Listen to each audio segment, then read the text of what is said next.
that the highest king. In my Father's house, there's a place for me. I'm a child of God. Yes, I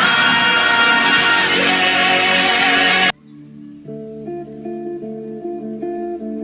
And God, we look to you tonight. Above the singing, God, above the music, above the songs, let your name be lifted high, Jesus.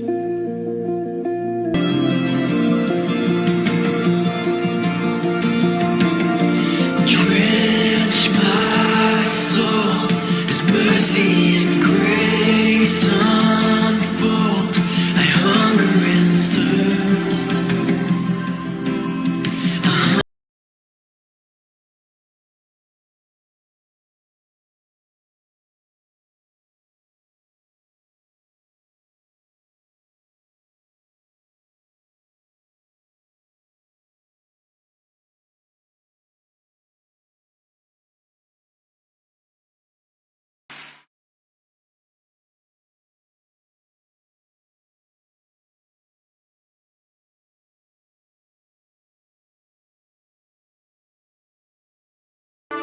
The Honorable Prime Minister, Dr. Keith Rowley, his wife, Mrs. Sharon Rowley, friends, colleagues, family members, Mrs. Jean Ryan, morning. Undeniably, he was the consummate public intellectual who was impeccable, inimitable, incomparable, and above all, irreplaceable. As a public intellectual, his teachings, his research, and his writings were an ineluctable product of his particular political, social, and cultural consciousness.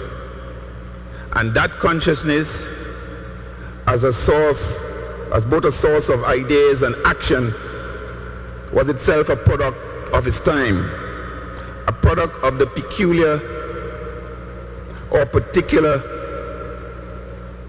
historical, social, and sociological milieu of his birth, his maturation, and his education. And although he was surrounded by uncles and aunts, he also came from a small family consisting of himself and his dear elder sister, Gloria. His wife, Jean, has been his major rock of support over the 40 years of their marriage, and more so over the last 2 years as he battled failing health. She never left his side and lived up to her marital vows until death do us part. The late Professor SELWYN Ryan now ascends to meet the Ryan patriarch, Earl Ryan, and matriarch, Sylvia Ryan, whom I am sure when they see him would hold out the hand and say, "Here is our son, in whom we are well pleased." And on our part, we also say farewell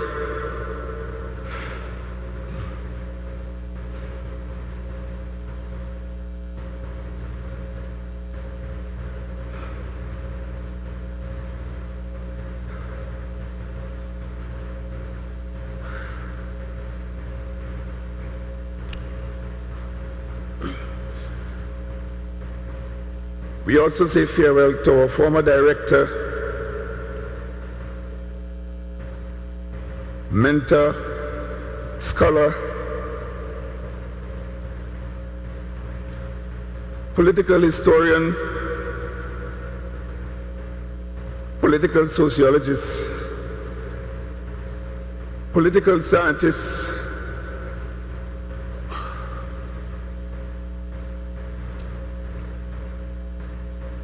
and son of the soil, in whom we are also well pleased.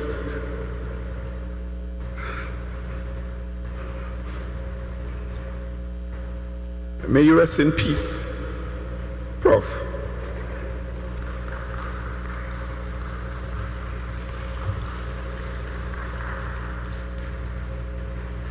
Good morning, Father.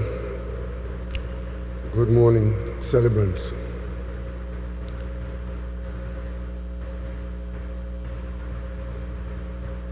There's a fact that I cannot get away from, that I too would like to associate with everything that was said before, and would like to add just a few words to convince, if there's anyone who needs convincing, that we shared a space at the University of the West Indies. And while I today do not officially represent the university, I am representing the life that we shared on the campuses. And those of us in the natural science department, particularly at Mona, had a reflection of our colleagues in the social science department, which was said that neither are they scientists nor are they sociable. But Professor Ryan was living proof that that was not true. One could be sociable and one could be an outstanding scientist. And in Professor Ryan's life as an educator and a researcher, he dealt with the definitions, where those of us who think we're scientists would say that if you do something on one day and you do it another day, you should get the same result if you do the same thing. But he was prepared to dig deeper in the social sciences to see why yesterday and today are not the same, even if you're trying to do the same thing, even if you do the same thing. And against that background, today we celebrate the life of one of the Caribbean's outstanding researchers. And that research was done in the field of social sciences. Professor Ryan was a very brave man, but he was also a very confident man.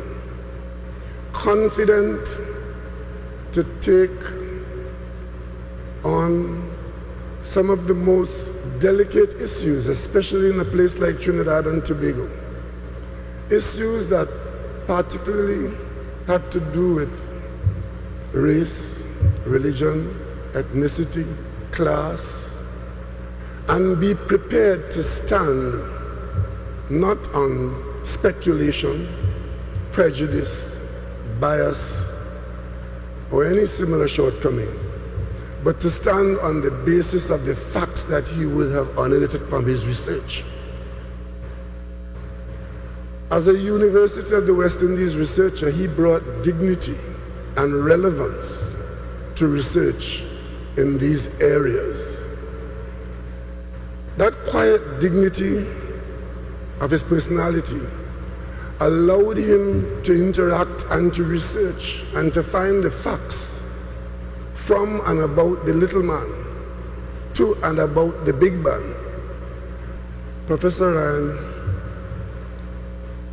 was and is a leading light and an example of the best that we could be in our region.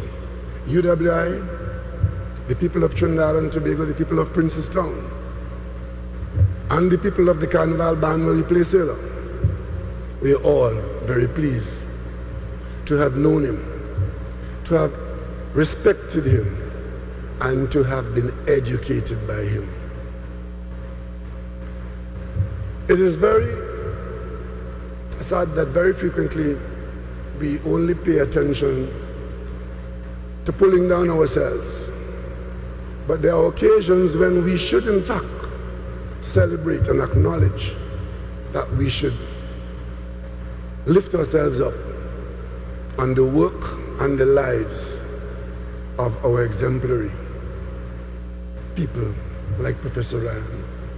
Today, as we celebrate his life, as we celebrate a long life, all of it contributing to a nation that is still being built, still being fashioned, still confused, but thankfully has a mooring in research, in intellectual finding, and an understanding that we are worthy of the giant status of Professor SELWYN Ryan. In the university, we speak in Latin on our crest and say that we are a light shining in the West. Professor Ryan was one of the brightest lights that shone in the West, whether it was in academia, as a columnist in the newspapers, as a commentator, as a pollster, as a mass player, or simply a FET partner. I'm proud to have known him and to have shared moments with him over a drink or over a book. And today, I want to say to John and the family, thank you for sharing him with us. And thank you for being the tower of strength that you have been to allow him to have gone on for as long as he did. We share his sad passing, but we will maintain in our list of those who are worthy of the name of Patriot of Trinidad and Tobago, that high on that pole would be the feature and the work of Professor SELWYN Ryan. May he rest in peace and rise in glory. Heart beats so